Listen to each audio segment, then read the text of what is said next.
Amém? Glória a Deus por isso. Hoje eu quero compartilhar uma reflexão aqui com você, com cada um de vocês, chamada As 4 Leis Espirituais. Quem já ouviu falar das 4 leis espirituais, dá um sinal assim com a sua mão. Alguns já, outros não, né? Nós estivemos em uma das reuniões de pastores há uns 4 meses atrás aproximadamente, né, Thales? E nós ouvimos o pastor César falar sobre as 4 leis espirituais, que às vezes você usa quando você vai falar do amor de Deus para as pessoas, mas talvez você não conheça ela assim, dessa maneira tão certinha, tão montada. E hoje nós falaremos sobre elas, e eu tenho certeza que isso vai edificar o nosso coração e vai trazer algo incrível para a vida de cada um de nós aqui. Quantos creem nisso? Amém?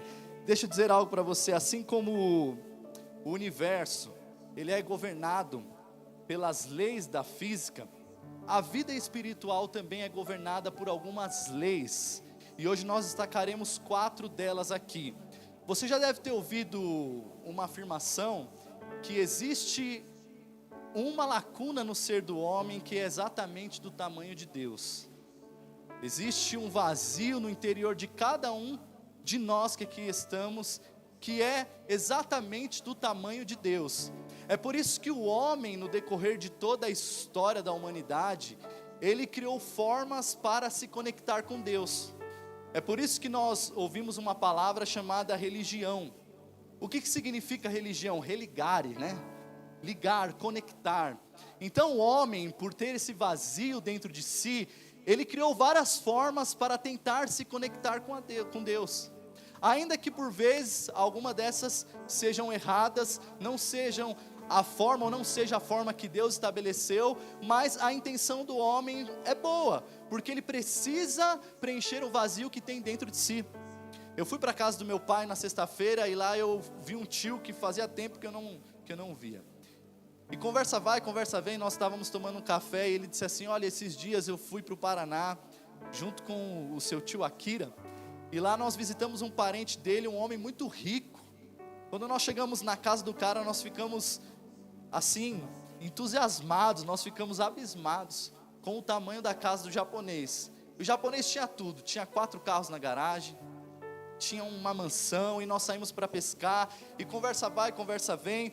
Quando nós chegamos no lago para pescar, eles começaram a conversar sobre essas questões financeiras, questões da vida, e o japonês falou para ele: rapaz, você sabe que eu tenho tudo, mas parece que ainda falta algo, e eu não sei explicar o que é. E nós que conhecemos a palavra, nós sabemos o que falta Jesus.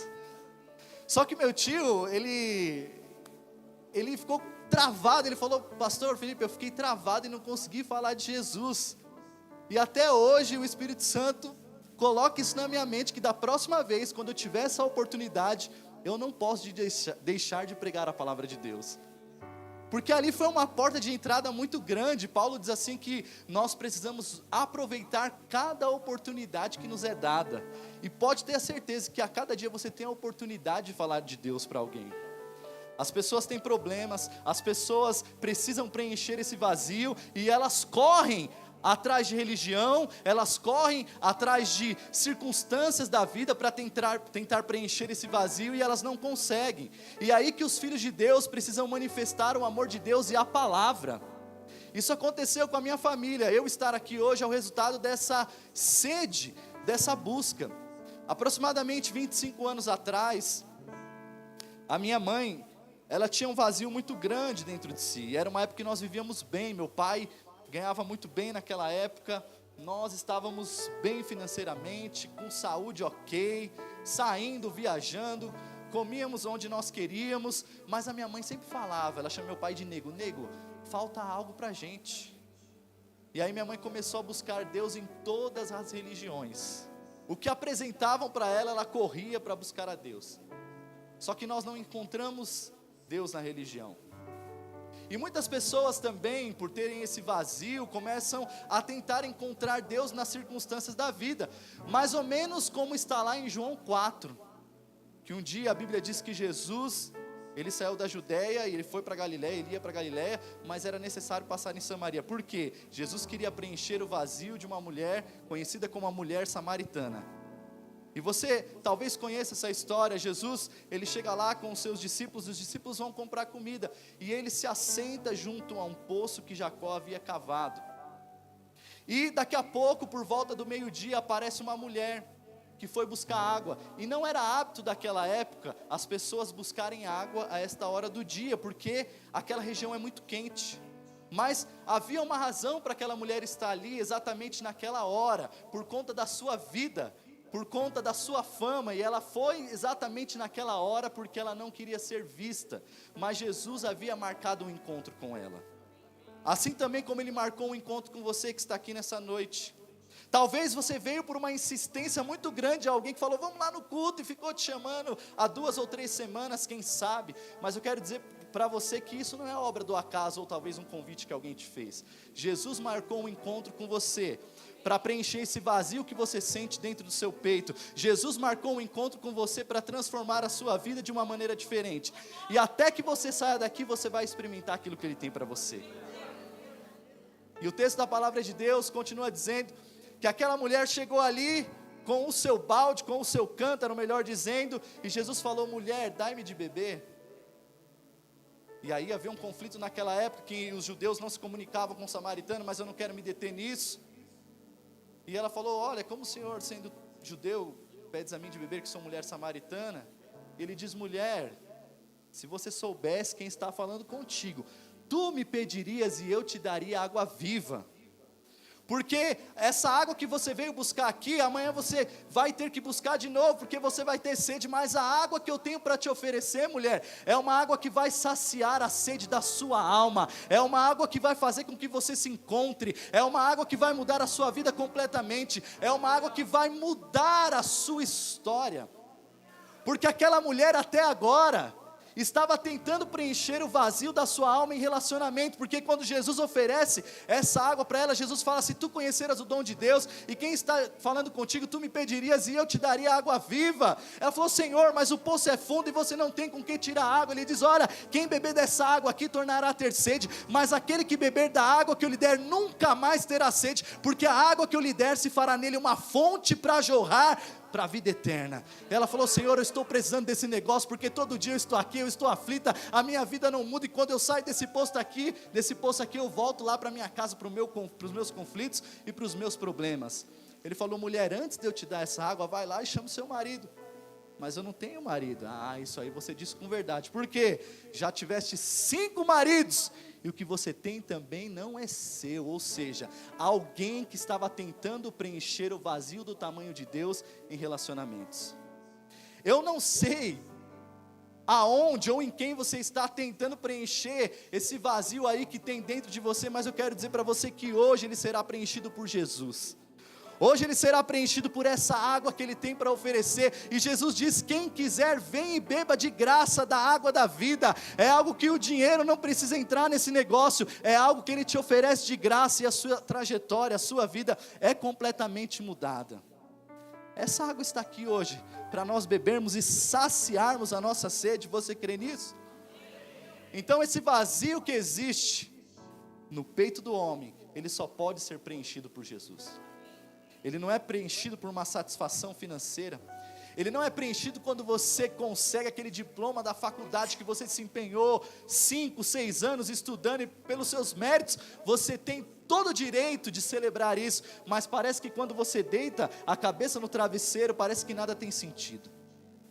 Estava conversando com um irmão aqui, a prudência não me permite identificá-lo, mas ele disse, pastor, teve uma época da minha vida que eu tinha tanto dinheiro, que eu saí cortando não sei quantos estados desse Brasil aqui, com um carro zerinho que eu tinha comprado, eu e minha esposa e minha filha. Quando a gente chegava nos hotéis, eu não queria nem saber o preço da diária, eu não queria nem saber o preço da comida, a gente pedia e passava o cartão, aquela coisa de louco, e nós varamos aí vários estados do país. Quando eu cheguei em casa, pastor, eu estou falando de alguém que tem grana. Quando nós chegamos em casa, pastor, que eu sentei no sofá, parece que nada tinha sentido. Parece que nada tinha sentido. E quando você ouve isso de alguém que não tem dinheiro é uma coisa, mas quando você ouve isso de alguém que tem dinheiro é outros 500, sim ou não? Nós estamos falando de uma pessoa bem abastada financeiramente, parece que nada tinha sentido. Pastor, sabe o que eu fiz? Eu saí de casa com o carro que nem louco, comecei a beber. Cheguei em casa, sentei no sofá de novo e comecei a chorar. Foi aí que eu percebi que eu tinha tudo, mas me faltava o principal, Deus. E a minha vida, pastor, só passou a ter sentido quando eu voltei para os caminhos do Senhor e quando eu me lancei aos braços de Jesus. Quando eu peguei minha família, coloquei dentro de uma igreja, falei, vamos buscar a Deus, porque só Ele pode saciar esse vazio da nossa alma. Sabe, a gente tenta às vezes preencher esse vazio em alegrias momentâneas, mas quando a gente deita a cabeça no travesseiro, parece que nada faz sentido. Eu não sei quantos aqui já se sentiram assim. Quando eu casei com a Vilma, no primeiro ano, eu estava louco para comprar um carro e eu comprei um Celtinha chinesinho na época. E eu gosto muito de Celta, né? Os irmãos podem perceber isso. E o Celtinha era top, né? Tinha aquele farolzinho de milha, rodinha liga leve, o pneuzinho era fininho assim, e eu fiquei muito empolgado com aquele carro, muito empolgado, feliz. E toda hora eu falava do carro, toda hora eu ia mexer no carro, e tudo que eu fazia era para o carro. Eu arrumava desculpa para ir no mercado ou em qualquer outro lugar, porque eu queria estar dentro do carro. Era a minha alegria naqueles dias, mas dentro daqueles dias ali eu fiquei doente, muito doente. E aí o Espírito Santo falou, vai lá na janela. Aí eu fui para a janela, eu olhei para o carro, ele falou, seu carro agora não pode te ajudar. E do jeito que você está, nem no seu carro você pode entrar. Sabe o que Deus estava me ensinando? Que a satisfação que eu deveria ter naquele momento, não era naquilo que eu havia conquistado, embora fosse legítimo, menino novo, comprei um carro, estava pago, mas o Espírito Santo estava me ensinando que a verdadeira alegria só está nele, que é a fonte de toda a vida. Então Jesus está falando com você aqui. Você que fez a faculdade, depois deitou a cabeça no travesseiro, parecia que nada teve sentido. Você que queria aquele carro tão top, você conquistou e tal, parece que falta alguma coisa. Você que conseguiu, sabe, aquela promoção na empresa e deitou a cabeça no travesseiro, olha, parece que nada faz sentido. É Jesus dizendo para você, eu vou preencher o vazio da sua alma, e você não vai buscar mais em fatores exteriores aquilo que eu vou colocar dentro de você hoje. Isso alegra o seu coração? Glória a Deus por isso. Existe um vazio que só Deus pode preencher. Mas como eu disse, eu quero falar um pouquinho sobre as quatro leis espirituais. E a primeira dela é que Deus ama você e tem um maravilhoso plano para a sua vida. Isso não é muito gostoso ouvir? Eu quero que você vire para esse amigo seu que você trouxe hoje e fale assim para ele, Deus ama você, com um sorriso no rosto, mostra aí que o sorriso está ok, né? Com a doutora Maiana aí, o sorriso está cheque. Deus ama você e tem um maravilhoso plano sobre a sua vida. Isso é algo importante que nós precisamos entender. Deus te ama e tem um maravilhoso plano para a sua vida. Muitas pessoas que entram na igreja nunca se sentiram amadas. Às vezes as pessoas entram dentro das igrejas e a sua história foi uma história triste, uma história de abandono, uma história de alguém que não teve um pai presente, uma história de alguém que talvez foi rejeitado, mas existe uma verdade de Deus para você nessa noite. Deus ama você e tem um maravilhoso plano para a sua vida. Ainda que as pessoas até hoje olharam para você e disseram, olha, esse aí não vai ser ninguém, esse aí vai ser um zero à esquerda. Eu quero dizer para você que Deus tem um plano lindo para você, um futuro de paz, um futuro de bênçãos para você, para a sua casa e para a sua família. Ele tem um plano perfeito para a sua vida. E aí a palavra de Deus diz em João 3,16, um texto célebre, porque Deus amou o mundo de tal maneira, e o amor dele é demonstrado aqui, que deu o seu único filho, para que todo aquele que nele crê, não pereça, mas tenha a vida eterna. Por muito tempo eu ouvi esse versículo, decorei, mas eu só descobri a grandiosidade dele quando eu me tornei pai.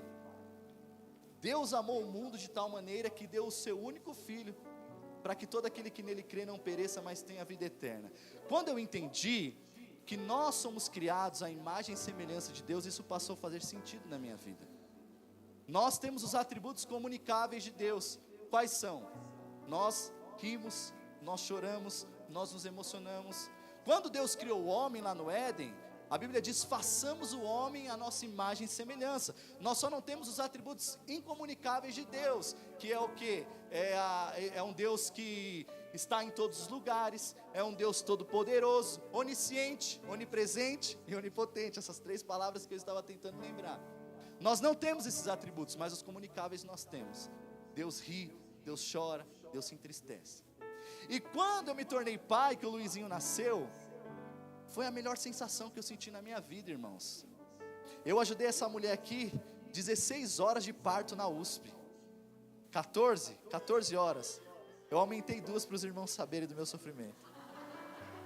Irmãos, pense em um tempo difícil, pai de primeira viagem, Cláudio, 1 ano de casado, o filho mais novo da família, um mimado, agora estava lá com a Vilminha na USP, e faz massagem, e anda, e aquela dor, e quando vem as contrações, meu Deus, aquela coisa de louco. E o menino foi nascer lá para as 2h40 da manhã, nós demos a entrada no hospital, não era nem meio-dia, lá para as 2h40 da manhã, e o Luiz nasceu. Quando eu peguei o Luiz nos meus braços, irmãos, quem é pai aqui sabe o que eu estou dizendo, irmãos, foi a sensação mais gostosa que eu já senti na vida, e é uma sensação de proteção, é um amor imensurável, um amor que você não pode explicar, é um amor que Deus sente também. E aí eu fui embora para casa, eu já contei isso aqui, eu fui embora para casa, e quando eu voltei no dia seguinte, lá para as 2 da tarde, que eu cheguei na USP, um hospital público, a Vilma ficou em um andar e o Luizinho em outro, porque ela havia se machucado um pouco no parto, e aí eu fui lá visitar ele que estava no berçário. Quando eu cheguei lá, o Luiz ainda estava sujo, porque só tinha uma enfermeira para cuidar de cerca de umas 8, 10 crianças, e aí eu fiquei revoltado, eu olhei para o menino todo sujo de sangue, falei, meu Deus, já se passaram horas que ele nasceu, e peguei o Luiz no colo, falei, moça, como assim?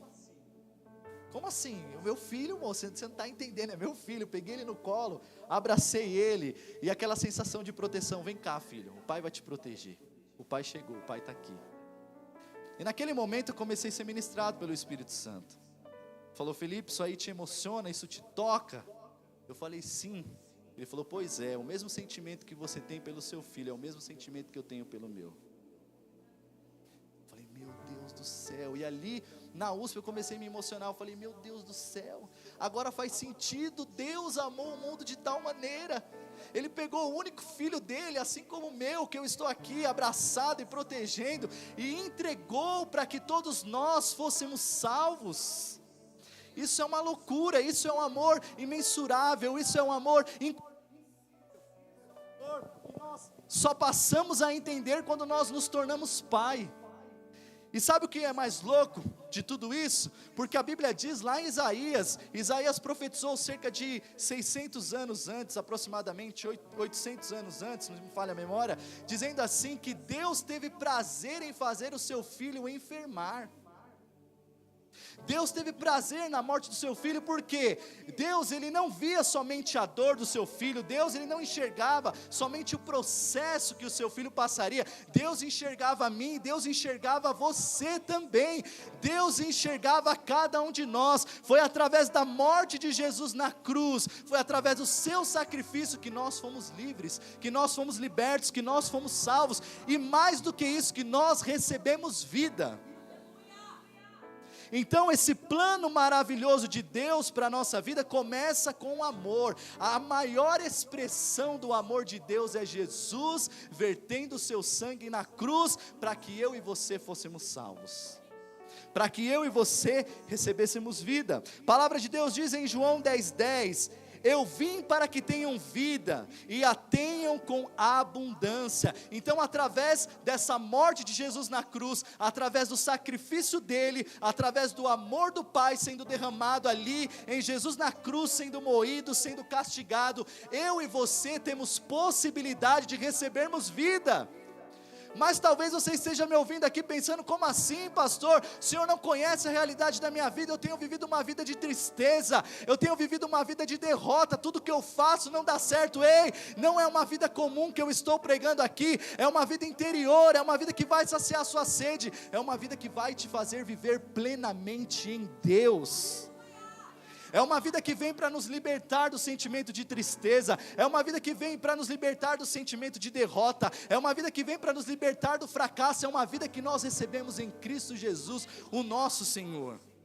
Então essa foi a razão de Jesus ter vindo ao mundo, para que o plano maravilhoso de Deus se cumprisse em nós, derramando sobre nós uma vida plena, uma vida de alegria, irmãos, uma vida de liberdade, uma vida de satisfação, que não está presa às coisas dessa terra, mas está em Deus. Então a grande pergunta nessa noite é: por que a maioria das pessoas não estão experimentando uma vida abundante? Por causa da segunda lei espiritual. Quantos aqui querem saber? Qual que é a segunda lei espiritual, pastor? O homem é pecador e está separado de Deus. Essa é a condição de todos os homens. Quando Deus criou o homem, que o colocou em um jardim, Deus falou para o homem: você pode desfrutar de tudo que eu preparei para você, você só não pode me desobedecer comendo da árvore da ciência do bem e do mal. E por conta da desobediência de um homem, todos nós passamos a uma mesma condição. Porque talvez as pessoas que não conheçam essa realidade olhem para a sua vida e pensem: mas eu sou um bom pai, eu não faço mal para ninguém, eu acordo cedo, saio para trabalhar, sou um bom funcionário, pago as minhas contas em dia, cuido da minha esposa, não traio minha esposa, cuido dos meus filhos. Então talvez essa realidade não se encaixe na minha vida. Mas a palavra de Deus diz em Romanos 3:23, todos pecaram e estão destituídos da glória de Deus.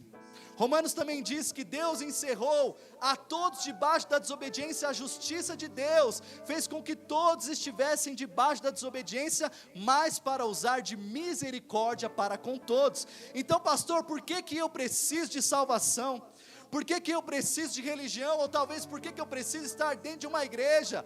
Não é sobre isso só, é sobre uma vida que nós precisamos ter de comunhão com Deus. Mas até que nós entendamos a nossa realidade, nós não podemos desfrutar de um relacionamento com Deus, porque nós sem Jesus estamos separados de Deus. Imaginem, você de frente de um grande abismo, de um lado está você, de outro lado está Deus.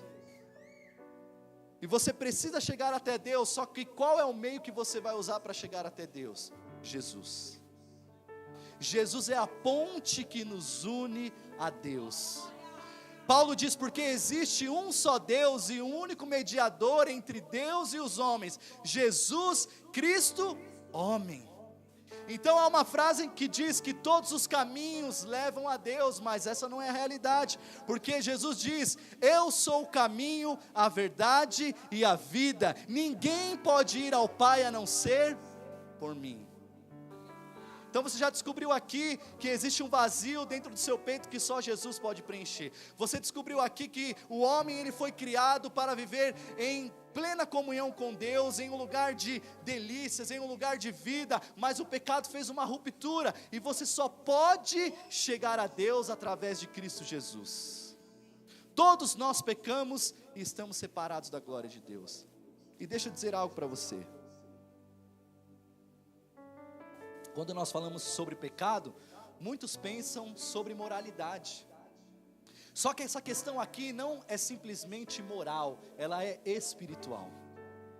Porque essa condição que nós fomos colocados em Adão é uma condição espiritual, não é uma condição moral. Porque quando nós dizemos para as pessoas: você é pecador e você precisa de Deus, elas se sentem ofendidas, mas essa é a condição que a justiça de Deus colocou o homem por conta do pecado. Ei, todos nós somos pecadores. E quando Jesus em João 8 começou a pregar essa realidade, as pessoas acharam o discurso dele duro demais, mas Jesus fala algo incrível aqui que nos faz entender a severidade do pecado. Jesus diz que todo aquele que comete pecado é escravo do pecado.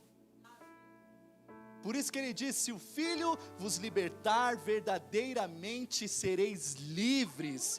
Jesus quer te libertar do pecado da mentira, Jesus quer te libertar do pecado da prostituição, Jesus quer te libertar do pecado que o afasta dele nessa noite. E como que eu faço isso, pastor? É através do sacrifício de Jesus.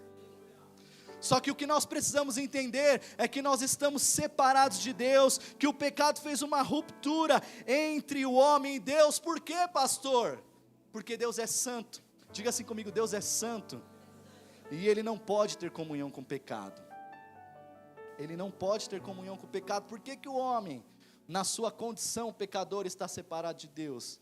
Porque ele está de um lado do pecado, e Deus está do outro lado na sua santidade. E nós só conseguimos chegar até o Senhor através do sacrifício de Jesus na cruz, que verteu o seu sangue por nós. E quando nós aceitamos essa realidade, nós temos comunhão com Deus, o nosso Criador. Jesus nessa noite deseja nos libertar do pecado. Jesus nessa noite deseja nos libertar da acusação do inimigo contra nós. E sabe qual que é a maior estratégia do inimigo? Ele muitas vezes sopra na nossa mente: esse negócio de igreja aí não está certo não, esse negócio de religião aí não está certo não, esse negócio de pastor aí não vai dar certo não. Por quê? Porque os crentes se acham santos, e dizem que todos são pecadores. Não, não é sobre isso. Todos nós carecemos do perdão de Deus.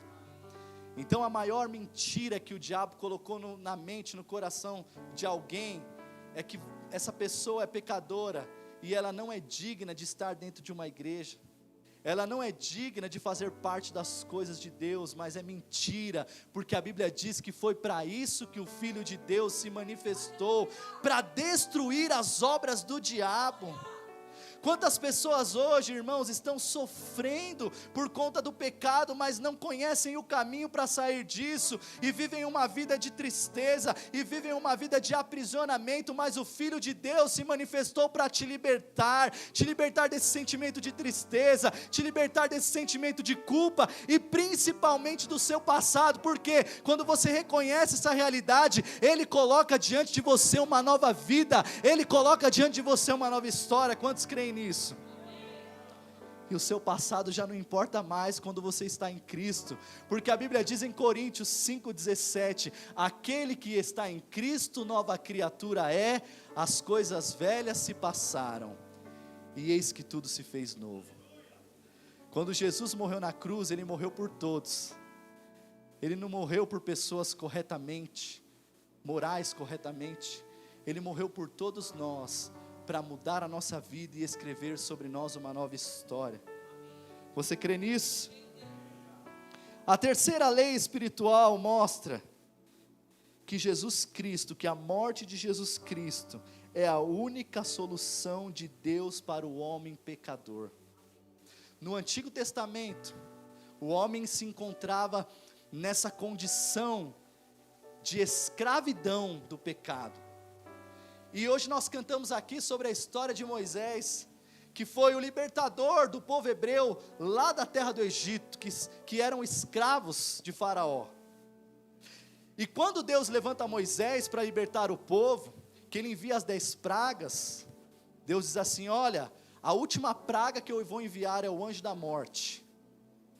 O que vocês vão fazer para que vocês sejam completamente livres desse lugar? Vocês vão pegar um cordeiro novo, sem nenhum tipo de mancha, e vocês vão sacrificar esse cordeiro.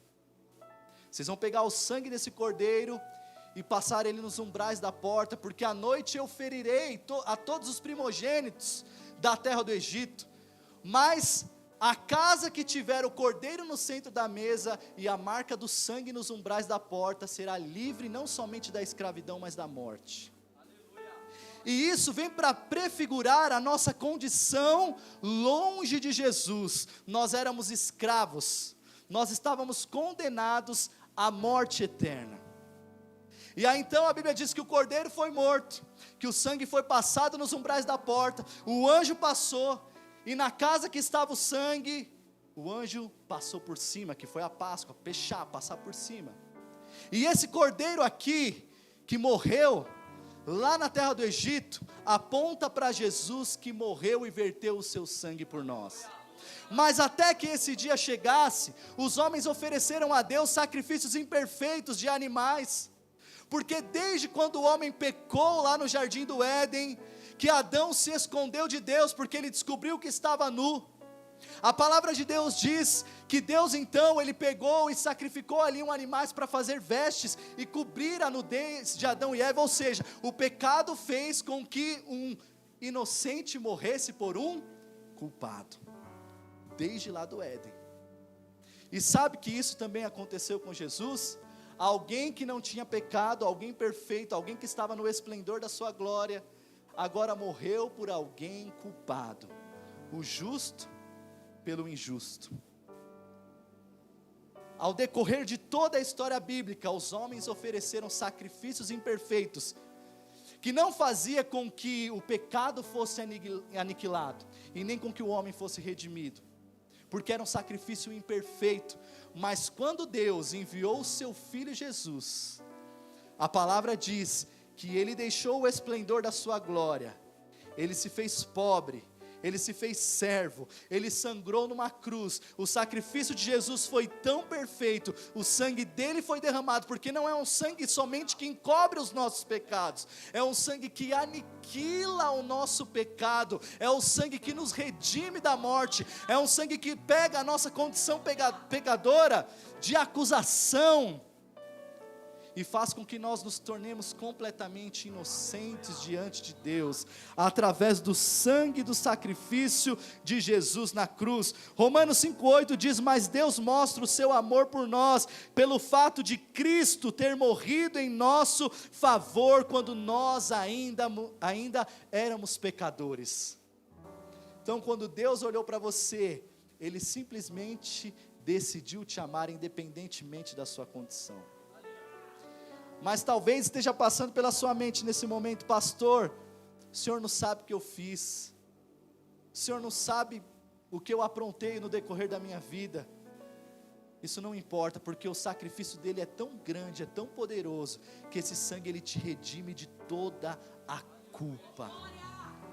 Irmãos, eu não conheço outra filosofia, eu não conheço outro caminho a não ser o Evangelho. O Evangelho é poderoso para fazer isso. É por isso que muitas pessoas dizem: olha, mas esse aí não era ladrão, esse aí não era mentiroso, agora está na igreja, quer ser bonzinho. Não é sobre isso, é porque Jesus lavou os pecados dele, Jesus mudou a história dele, e agora ele não somente mudou as suas vestes, ele mudou o seu interior, ele foi transformado de dentro para fora. Aquele que mentia não mente mais, aquele que roubava não rouba mais, porque agora ele foi transformado, ele foi redimido, ele foi lavado. E como isso é possível, pastor? Isso só é possível porque alguém decidiu morrer por nós. O Cordeiro de Deus precisou ser sacrificado para que eu e você fôssemos libertos do pecado e livrados da morte.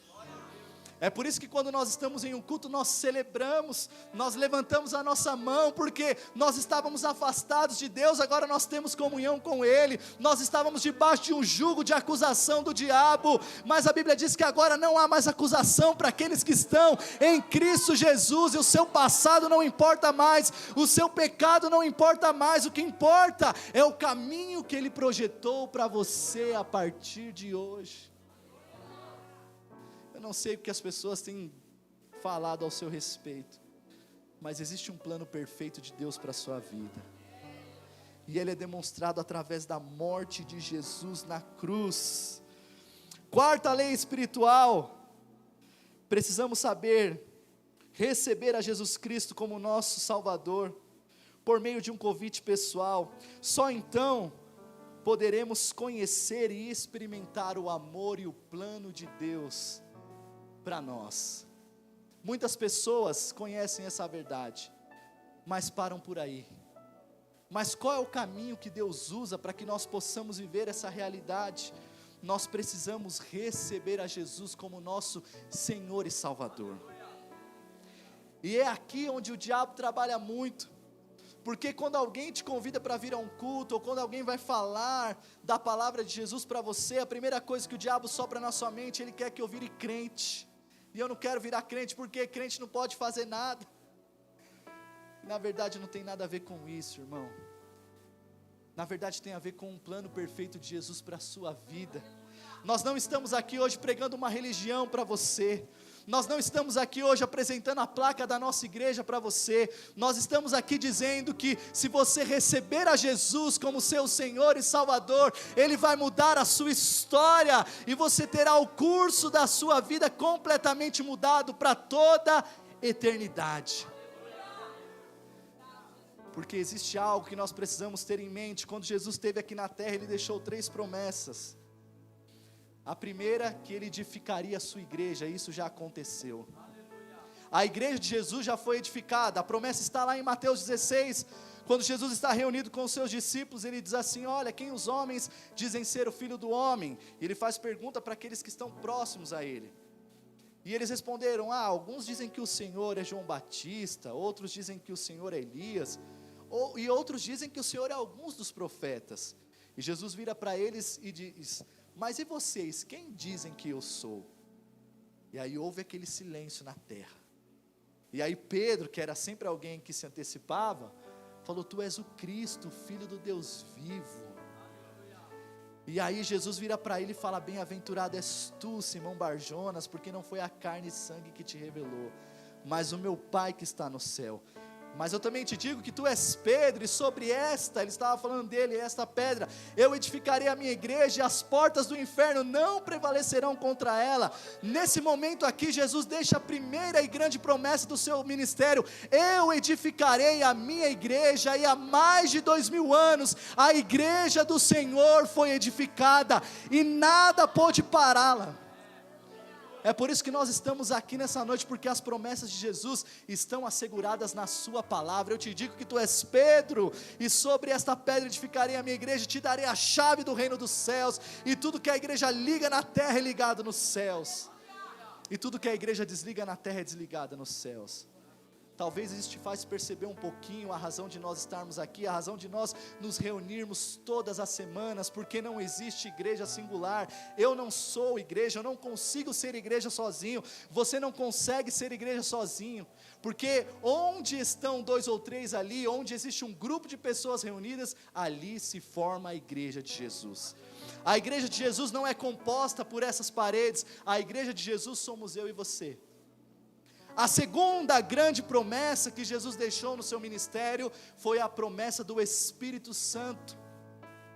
Quem tem sede, venha a mim e beba, porque como diz as Escrituras, rios de águas vivas fluirão do seu interior. E a Bíblia diz, Jesus falava isso a respeito do Espírito Santo, mas o Espírito Santo ainda não tinha vindo, porque Jesus não havia sido glorificado. E eu pergunto, essa promessa já se cumpriu, sim ou não?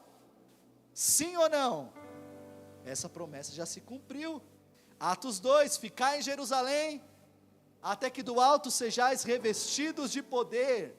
E cumprindo-se o dia de Pentecostes, estavam todos reunidos no mesmo lugar, quando de repente um som veemente, impetuoso veio do céu, e encheu a casa em que estavam assentados, e foram vistas por eles línguas repartidas como que de fogo, as quais pousaram sobre eles, e todos foram cheios do Espírito Santo. A segunda promessa de Jesus já se cumpriu. O Espírito Santo já veio sobre a vida da igreja, e Ele tem sido o penhor da nossa salvação. É Ele quem garante que nós estaremos um dia com Jesus. Para que você tenha o Espírito Santo, você precisa seguir o conselho de Jesus, que diz: aquele que me ama guarda a minha palavra, e nós viremos e nos manifestaremos a Ele. Ou seja, o Espírito Santo vai fazer morada nele. Qual que é a terceira e grande última promessa de Jesus que não se cumpriu? A promessa de voltar para buscar a sua igreja. João 14, Jesus reunido com seus discípulos, homens que deixaram as suas profissões para seguirem um mestre agora, por conta de um objetivo, para aprenderem, para fazerem parte de um reino, para fazerem parte de uma esperança messiânica. Jesus diz: não se turbe o vosso coração, credes em Deus, crede também em mim. Na casa de meu pai há muitas moradas. Se não fosse assim eu não teria dito, pois eu vou preparar lugar. Mas eu virei e vos buscarei, para que onde eu estiver, estejais vós também. Jesus veio ao mundo, morreu pelos nossos pecados, foi assunto aos céus, mas está preparando uma morada para que eu e você estejamos com Ele por toda a toda a eternidade. Já foi mencionado aqui nessa noite que nós temos uma passagem breve pela vida aqui na terra. A Bíblia diz o que é a vida do homem, é como o vapor que aparece e depois some. Nós viveremos aqui cerca de 60, 70 anos. A cada ano que passa, a média de vida do homem diminui mais por conta do seu estilo de vida, da sua alimentação. Alguns que são mais privilegiados viverão aí 80, 90 anos. Japonês vive mais. Mas quantos anos nós viveremos aqui nessa terra? Mas existe uma vida eterna e uma morada eterna que nós podemos viver, e nós só poderemos viver se nós recebermos a Cristo como nosso Senhor e Salvador. Eu quero te fazer uma pergunta hoje: se você sair dessas portas e fechar os seus olhos, você tem a garantia de para onde você vai? Você saberia responder essa pergunta: para onde eu vou, se eu sair daqui e os meus olhos se fecharem? A Bíblia diz que aqueles que estão em Cristo estão assegurados no céu, para toda e toda eternidade. Eu não sei se você tem notado, mas o mundo está muito louco, sim ou não? A gente está vivendo em um mundo de dor, irmãos. Nós estamos vivendo os últimos dias da humanidade aqui na terra, porque, como diz o Billy Graham, a Bíblia é mais atual do que o jornal de amanhã. Tudo isso que está acontecendo no mundo, a Bíblia já mencionava. Jesus disse que nos últimos dias aconteceriam guerras e rumores de guerras, doenças, enfermidades, sinais na natureza. Irmãos, o que está acontecendo no Rio Grande do Sul, o que está acontecendo na terra, é tudo fruto de sinais que antecedem a volta de Jesus. E brevemente Jesus virá para buscar a sua igreja, e Ele quer que você esteja garantido nessa nova morada que Ele está preparando para mim e para você. Você teria o desejo de viver em um lugar novo, em um lugar onde não há mais choro, em um lugar onde não há mais morte, em um lugar onde não há mais tristeza, em um lugar onde não há mais enfermidade? Quantos aqui teria o desejo de viver em um mundo assim? Pois é, a Bíblia diz em Apocalipse 21, que João viu a cidade santa descendo do céu, um novo céu e uma nova terra, um lugar onde a Bíblia diz que Deus enxugará dos nossos olhos toda lágrima. O próprio Jesus nos servirá, e isso vai acontecer se nós reconhecermos a Cristo como nosso Senhor e Salvador. Eu fui sexta-feira visitar meu pai.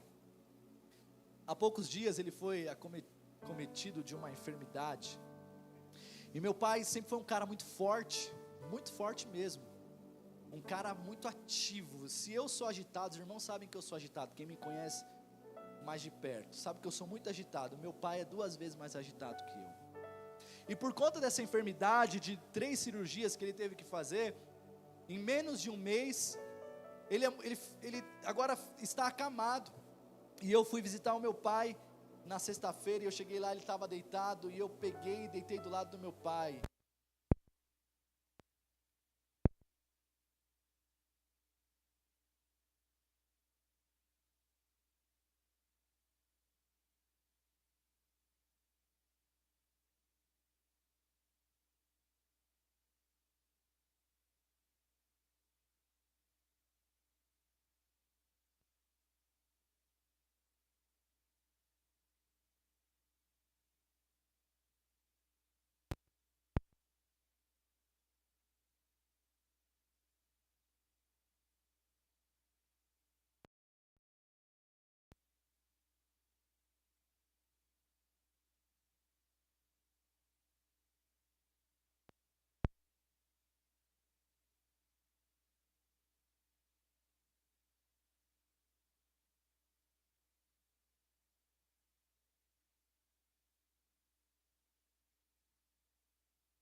Por estarmos vivendo esse momento, porque, irmãos, é muito fácil nós pregarmos sobre sofrimento até que nós passemos por ele.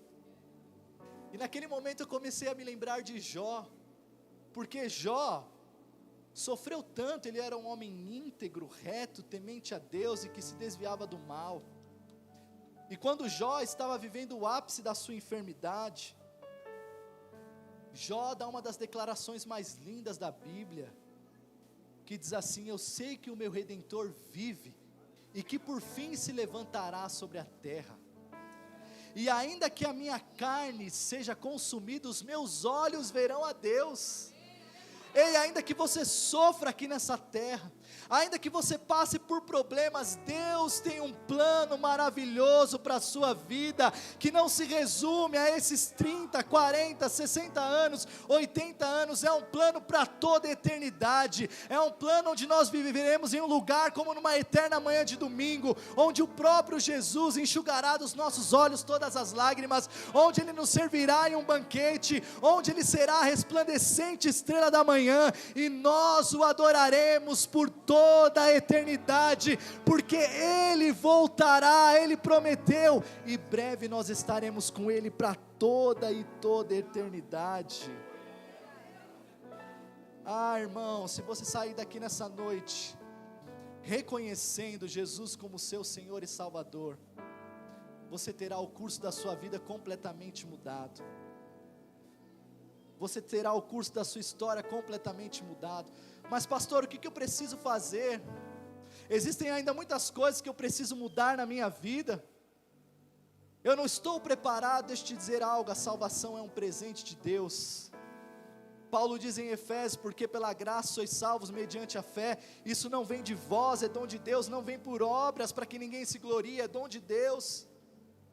Você não tem que estar preparado, você precisa estar decidido. E no momento que você entregar a sua vida para Jesus, você vai sentir a paz dele invadindo o seu coração. Sentimentos de culpas, sentimentos de derrotas, correntes que te aprisionam cairão por terra, porque o Filho vai te libertar. Mas existem coisas que eu preciso resolver na minha vida. Ei, deixa que o Espírito Santo complete a obra na sua vida. Deixe Jesus ser o seu Senhor e o seu Salvador, e você viverá uma vida plena, uma vida nova, uma vida de paz, uma vida de descanso, até que Ele venha. O Jesus que nós pregamos é o Jesus que continua mudando vida, que continua salvando, que continua transformando. Fui esses dias visitar o irmão Jefferson lá, a família dele, e estava conversando com o Camilo, e eu louvo muito a Deus pela vida do Camilo. Cadê o Camilo? Onde você está, Camilo? Ele está lá fora hoje cuidando dos carros. E eu louvo a Deus pela vida dele, porque eu vejo ele servindo com tanto amor, e às vezes eu paro nessa nossa trajetória, nessa nossa vida, e começo a reparar algumas pessoas, e o Espírito Santo me falou: olha para a vida dele, olha o jeito e olha o amor de servir. Só eu posso fazer isso na vida de alguém. A primeira vez que o Camilo pisou na igreja aqui, ele fumava há mais de 20 anos, 2 maços de cigarro por dia. Quando ele pisou aqui, que ele entregou a vida para Jesus, Jesus libertou a vida dele, e agora ele é um homem transformado. Ele não precisa mais de cigarro para se sentir bem, como você também não precisa das coisas dessa vida para se sentir bem. Se lança aos pés de Jesus, e Ele vai te transformar, Ele vai te libertar, Ele vai mudar a sua vida. O que eu preciso fazer, pastor? A palavra de Deus diz: se com tua boca confessares o Senhor Jesus, e no seu coração crer que Deus o ressuscitou dentre os mortos, será salvo. Pastor, mas é só isso que eu preciso fazer? Sim, é só isso que você precisa fazer, porque o mais difícil foi feito por Ele, que verteu o seu sangue na cruz, que venceu a morte, ao 3º dia ressuscitou, o véu do templo foi rasgado, e hoje nós temos livre acesso a Deus. Você não precisa resolver nada não, você só precisa entregar a vida para Jesus. Então nessa noite, saia daqui entendendo as 4 leis espirituais, que existe um Deus que tem um plano maravilhoso para a sua vida, que existe um Deus que deseja te transformar, que existe um Jesus que morreu por você, e que a única coisa que você precisa fazer é entregar a sua vida para Ele, reconhecendo Ele como o único e verdadeiro Deus, e você receberá todos esses benefícios que foram pregados. Eu quero que você nesse momento se coloque de pé, por gentileza.